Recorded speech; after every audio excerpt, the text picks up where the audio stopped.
2024 ஏடிஎம்கே கூட்டணி முறிஞ்சதே அண்ணாமலைனால தானே எல்லாரும் சொன்னாங்க. நான் ஒருத்தன் தான் முட்டு கொடுத்துருந்தேன் அன்னைக்கு.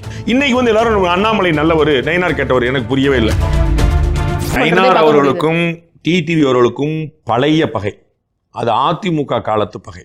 அதிமுக காலத்துல பாஸ் அண்ட் சபார்டினேட்டுக்கான உறவு தான் அவங்களுக்கு இருந்தது. திரு டிடிவி தினகரன் வந்து ஒரு சர்வ வல்லமை படைத்தவராக இருந்தார், திருமதி சசிகலா குடும்பத்தை போலவே, எல்லாரையும் போலவே. அப்போ வந்து ஜெயலலிதா அவருடைய முழுமையான அன்பை பெற்றவராக இருந்தார், பொருளாளராக இருந்தார், பாராளுமன்ற உறுப்பினராக இருந்தார், மக்களவையில் இருந்தார், மாநிலங்களில் இருந்தார். அது மாதிரி எல்லா அதுவும் போயஸ் கார்டன்லேயே இருந்தார். அது மாதிரி எல்லாத்துக்குமே அப்போ வந்து எல்லாருக்குமே வந்து அவரே திரு நயினாரை குறிப்பிட்டவர் டிடிவி சார் தான். எல்லாருக்குமே சார் என்று சொன்னாங்க. திரு ஓபிஎஸ்க்குமே டிடிவி சார் தான். சரிங்களா?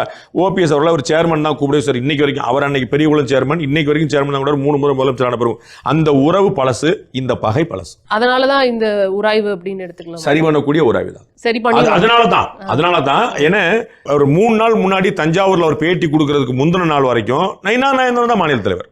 அன்னைக்கு தஞ்சாவூர்ல பேட்டி கொடுக்கும்போது நயினார் நாகேந்திரனை கொண்டு வரல. அதற்கு முன்னாடி வரைக்கும் திடீர்னு நயினார் நாகேந்திரன் எப்படி வந்துச்சு அப்படிங்கிற கேள்வி வரவே இல்லை. சரிங்களா? அவர் சொன்ன அந்த ஏப்ரல் 12 அவர் தான் தலைவராக உட்கார்ந்துருக்காரு. அதுல எந்த குழப்பமும் கிடையாது. அவருக்கு எல்லாருமே தெரிஞ்சுதான் இருக்குது. அது பழைய பகை கொஞ்சம் கொஞ்சமா போய் வந்து விட்டு கொடுக்காம போய் வருது. திரு நயினார் நாகேந்திரன் இறங்கி வரணும், திரு டிடிவி புரிஞ்சுக்கணும். அப்ப இந்த இடத்துல திரு நயினார் நாகேந்திரன் அவர்கள் இறங்கி வரணும் நீங்க சொன்னது வந்து அப்ப டிடிவி அவர்கள் சொன்னது சரி அப்படின்னு எடுத்துக்கலாமா? ஒரு கூட்டணி தலைவரா ஒரு கூட்டணியை வந்துட்டு எப்படி உள்ள வச்சுக்கணும் அப்படிங்கிறது திரு அண்ணாமலை அவர்கள் சரியா பண்ண நயினார் அவர்கள் சரியா பண்ணல அப்படிங்கறத வாதத்துல நேத்து வரைக்கும் நீங்க எல்லாம் என்ன சொன்னீங்க? ஏடிஎம்கே வெளியே துரத்துனதே அண்ணாமலை தான், கூட்டணி உடைஞ்சதே அவரால் தான். நீங்க இது கேள்விகள் வச்சீங்களா இல்லையா? ஊடகங்கள் இருந்துச்சா இல்லையா? ஏடிஎம்கே பிஜேபி கூட்டணி முறிஞ்சதே அண்ணாமலையால. இன்னைக்கு அண்ணாமலை பிரமாதமா கூட்டணி ஏற்பாடு பண்றாரு. நீங்க அவ்வளவுதான் லாஜிக்கா பாத்து. அந்த டிடிவி அவர்கள் பிஜேபியோட 2024 கூட்டணியில் இருந்தார்ல, அத பத்தி நம்ம பேசிட்டோம். இத பத்தி இல்லங்க பேசணும்ல. அண்ணாமலை அவர்கள் கூட்டணியை சரியா மேற்கொள்றாரு. நயினார் அவர்கள் தினகரன் அவர்கள் சொன்னது அதானே. அப்படின்னா 2024 ஏடிஎம்கே கூட்டணி முறிஞ்சதே அண்ணாமலைனால தானே எல்லாரும் சொன்னாங்க.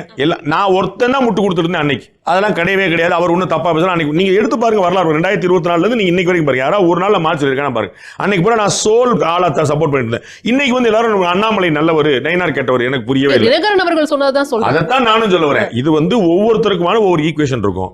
எப்படி நயினாருக்கும் டிடிவிக்கும் ஒரு பிரச்சனை இருக்குதோ அத மாதிரி இபிஎஸ்க்கும் அண்ணாமலைக்கும் ஒரு பிரச்சனை. அவ்வளவுதான் பாருங்க. அதை சரி பண்ணிருக்க முடியும். இன்னமும் கூட நீங்க பார்த்திருப்பீங்க, மூப்பனாருடைய நினைவுல நடந்த நிகழ்ச்சியில திரு இபிஎஸ் அவர்கள் வந்து அண்ணாமலையை முன்னாடி கூட்டிச்சு, வாங்க அண்ணாமலையை முன்னாடி கூட்டிச்சு பண்றாரு. பக்கத்துல 2 பேரும் ஒரே மேடையை பகிர்ந்துக்கிட்டாங்க. அதுல என்ன உங்களுக்கு கேட்டுச்சு? அப்ப வந்து அமித்ஷா அவர்கள் போது ஒரே மேடையில் கலந்துக்கிட்டாங்க. நீங்க சொன்ன அந்த இந்தியா டுடே கான்க்ளேவ்ல அவரை வந்து முதலமைச்சராக விட மாட்டேன்னு சொல்லாரு. நெல்லை மாநாட்டில் வந்து நாங்க வந்து உயிரை கொடுத்து உழைப்போம்ன்றாரு. அப்ப என்ன வச்சு அப்ப யார் கெட்டவரா இருந்தாரோ நல்லவராயிட்டார்ல. அப்ப இப்ப கேள்வி திரு டிடிவி தினகரனுக்கு திருநெல்வேலி மாநாட்டில் நான் எடப்பாடி பழனிசாமி முதலமைச்சர். அப்ப அண்ணாமலைக்கு உங்களுக்கு என்ன பிரச்சனை? அப்ப நயினார் வந்து கெட்டவரா தெரியாரு, அண்ணாமலை எப்படி நல்லவரா தெரியாரு? அது வந்து இது வேற ஒரு விஷயம். இது ஈஸியா சொல்லுவோமா சரி பண்ணிட முடியும், சரி பண்ணிடுவாங்க. Behind notes beyond the news with Rangaraj Pandey. Title sponsor grand royal tours. உங்க ஒவ்வொரு ட்ரிப்பையும் ஸ்வீட் மெமரிஸ் ஆக்க கிராண்ட் ராயல் டூர்ஸ்க்கு வாங்க.